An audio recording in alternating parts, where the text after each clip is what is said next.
বৃদ্ধাশ্রম থেকে ছেলের কাছে এক বাবার চিঠি। আজ 4 বছর হয়ে গেল, তুই আমাকে একটিবারও দেখতে এলি না খোকা। যদি পারিস আমাকে এক নজরে দেখে যাস। আমার শরীরের অবস্থা তেমন ভালো নেই বাবা।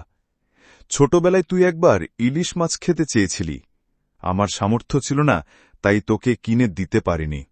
ওই রাতে তুই ভাত না খেয়ে ঘুমিয়েছিলি, আমি সারা রাত কান্না করেছি। সেই দিনটার কষ্ট আমি কোনোদিনও ভুলতে পারব না। সেই থেকে আজ 32 বছর আমি ইলিশ মাছ খাই না। তোর মা অনেক বলেছিল, তবু আমি খাইনি।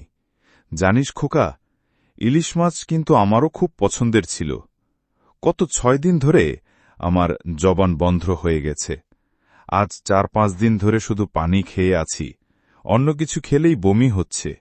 ডাক্তার বলেছে আমার কি জানে বড় একটা অসুখ হয়েছে। আমি তো বাবা এত কিছু বুঝি না।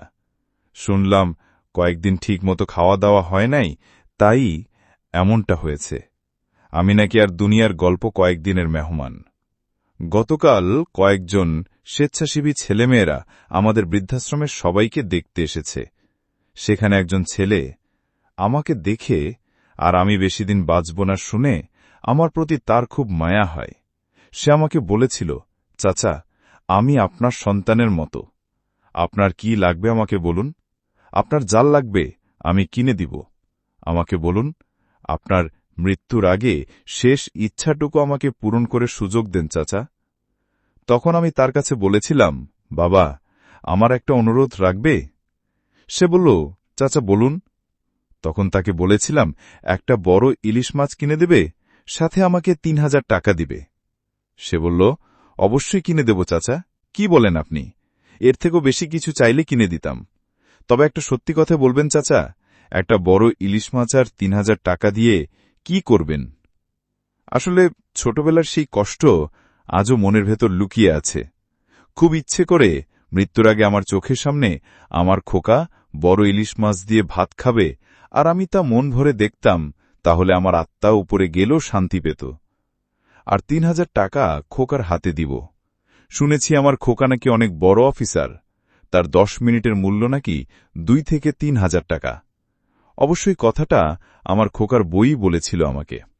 তাই ভাবছিলাম যে 10 মিনিট খোকা আমার সামনে বসে ইলিশ মাছ দিয়ে ভাত খাবে, সে 10 মিনিটের টাকাটা তাকে দিয়ে দেব, যেন তার বউ কষ্ট না পায়। সর্বশেষ জানা যায়, চিঠি সন্তানের কাছে পৌঁছায় তার একদিন আগেই তার বাবা মারা যায়। মারা যাওয়ার সময় বাবার হাতে 3000 টাকা মোড়ানো ছিল, আর একটা চিরকুট ছিল, সেখানে লেখা ছিল, মৃত্যুর আগের শেষ দেখাটাও হল না খোকা, ভালো থাকিস আর তোর সন্তানকে মানুষের মতো মানুষ করিস। যদি আমার এই চিঠি তোর হাতে কখনো পড়ে, সেদিন হয়তো আমি এই পৃথিবীতে নাও থাকতে পারি। তবু এটা মনে রাখবি, আমি মৃত্যুর আগেও তোর জন্য আল্লাহর দরবারে অনেক অনেক দোয়া করেছি। কোনো অভিমান নেই খোকা। আর ভালো কথা, ফ্রিজে তোর জন্য একটা বড় ইলিশ মাছ রাখা আছে, যাওয়ার সময় নিয়ে যাইস কিন্তু। ছোটবেলায় তুই একবার ইলিশ মাছ খেতে চেয়েছিস, আমি কিনে দিতে পারিনি, তাই আজকে রেখে গেলাম।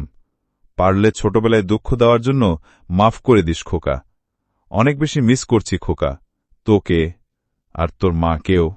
আমার এই গল্পটি পড়ে যদি আপনাদের ভালো লাগে, তাহলে কমেন্ট শেয়ার করতে ভুলবেন না কিন্তু। আর এরকম সুন্দর সুন্দর ভিডিও পেতে ফলো, সাবস্ক্রাইব করে রাখুন। ভালো থাকবেন। আসসালামু আলাইকুম।